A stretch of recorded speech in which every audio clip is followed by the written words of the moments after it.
Yo, let's talk about the ultimate what if. In every great shonen crew, there's always that debate. Who's really the strongest, the captain or the wild card? For years, fans of the Seven Deadly Sins asked that question. What would happen if Meliodas, the dragon's sin of wrath, and Escanor, the lion's sin of pride, actually went all out? Well, we got our answer, and it wasn't a friendly spar. It was a tragedy, a battle not of rivals but of brothers in arms forced into a conflict where the stakes weren't just victory but the very soul of their captain. On one side, you have Meliodas, trapped in a cocoon of darkness and forced to unleash a power that faces his emotions, turning him back into the monster he once was. And on the other, the only man in existence who could possibly stand in his way. This wasn't just a fight, it was a philosophical collision. It was wrath versus pride, the unstoppable demon versus the immovable human. A battle that wasn't about winning, but about subduing a friend who had lost his way. This is the story of the day the two strongest sins clashed, and only one was left standing. To understand this fight, you have to understand the state these two were in. This wasn't your friendly neighborhood Meliodas after being trapped in Meliodas' cocoon of darkness. The only way for him to escape and save Elizabeth was to unleash his demonic power, a choice that came at a terrible cost. Remember the Demon King's curse?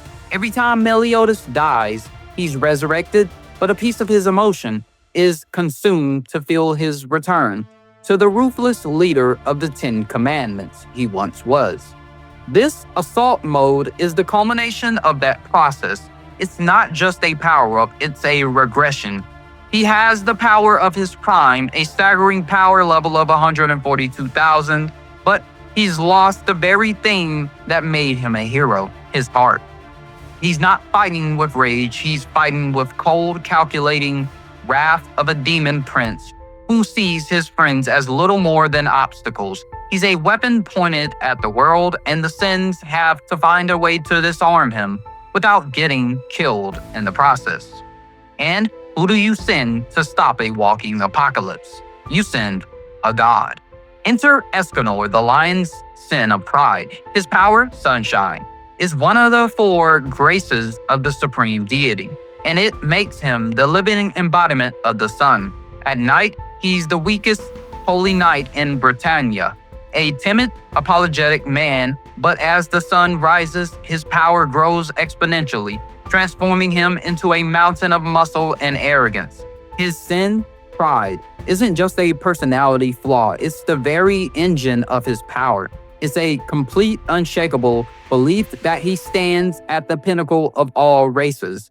This isn't just trash talk, it's his reality. It's this absolute pride that allowed him to completely nullify Esther Rosa's commandment of love. He couldn't feel hatred for someone weaker than him. He could only feel pity.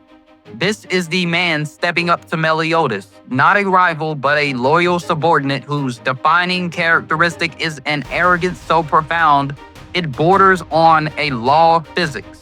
It's the perfect thematic clash. Meliodas' wrath, a sin that pushed him away from others and into darkness, versus Escanor's pride, a sin that places him above all others, making him the only one who can look down on his captain's demonic power. The fight begins inside Merlin's perfect cube, and it is an absolute slaughter. Meliodas, in his motionless assault mode, is a different breed. He moves with a speed and ferocity that Escanor simply can't handle at first.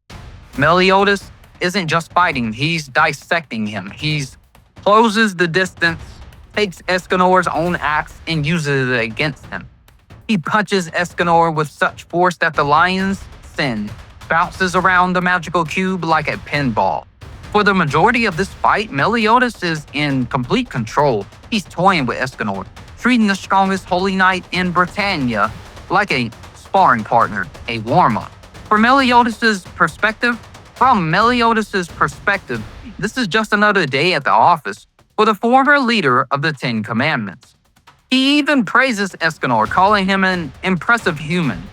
But it's the condescending praise you give to a child who almost landed a punch. He is so overwhelmingly dominant that the fight seemed decided. But Meliodas, in his arrogance, forgot one crucial detail. He forgot who he was fighting, and more importantly, when he was fighting him.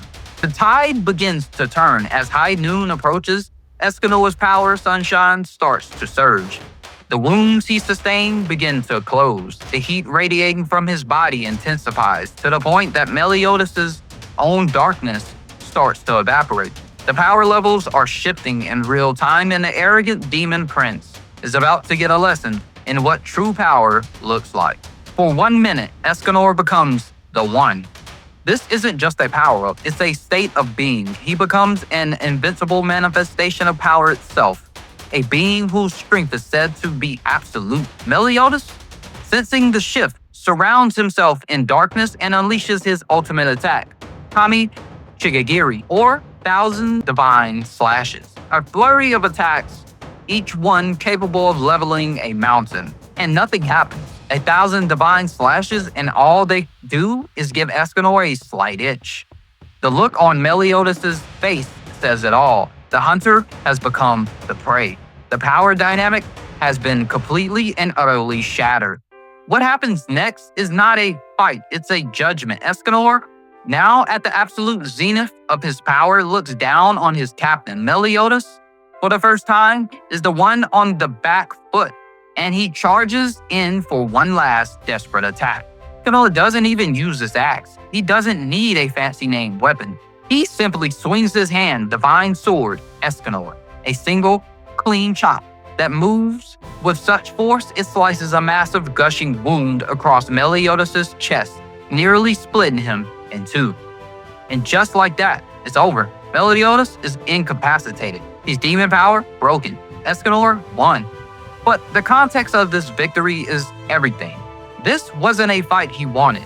It was a fight to subdue his friend and captain who had lost himself to the darkness, and the cost of that victory was immense. Merlin reveals a crucial piece of information. To achieve that level of power, Escanor didn't just use the power of his high noon. He burned through all of the magical energy he had been storing up for years in his sacred treasure. This was a one-time, all-or-nothing gambit. He literally poured his life force into that single minute to be strong enough to save Meliodas from himself. His pride was so great that he was willing to sacrifice his own power to protect the man he respected. The battle between Meliodas and Escanor is a masterpiece of character-driven storytelling. It's a perfect physical manifestation of their respective sins. Meliodas' wrath made him a monster who would destroy his own comrades. Escanor's pride, the very thing that makes him so arrogant, became the virtue that allowed him to stand against that monstrous power and bring his captain back from the brink. While Escanor won this battle, the debate over who is truly stronger rages on. This was Assault Mode Meliodas, not his final Demon King form. And this was a supercharged version of the One, not his standard daily peak. But in that one perfect minute, at the height of their power, the lion stood above the dragon. It wasn't just a victory of power, but a victory of will, a testament to the fact that even the greatest pride can be rooted in the deepest loyalty. So, what do you guys think? Was this the greatest fight in Seven Deadly Sins? And who do you believe is truly the strongest sin when all is said and done? Drop your analysis in the comments below. I read them all. Don't forget to like, subscribe, and hit the bell so you don't miss the next breakdown. I'm gonna catch you on the next anime cookout. Seemlytuber out. Peace.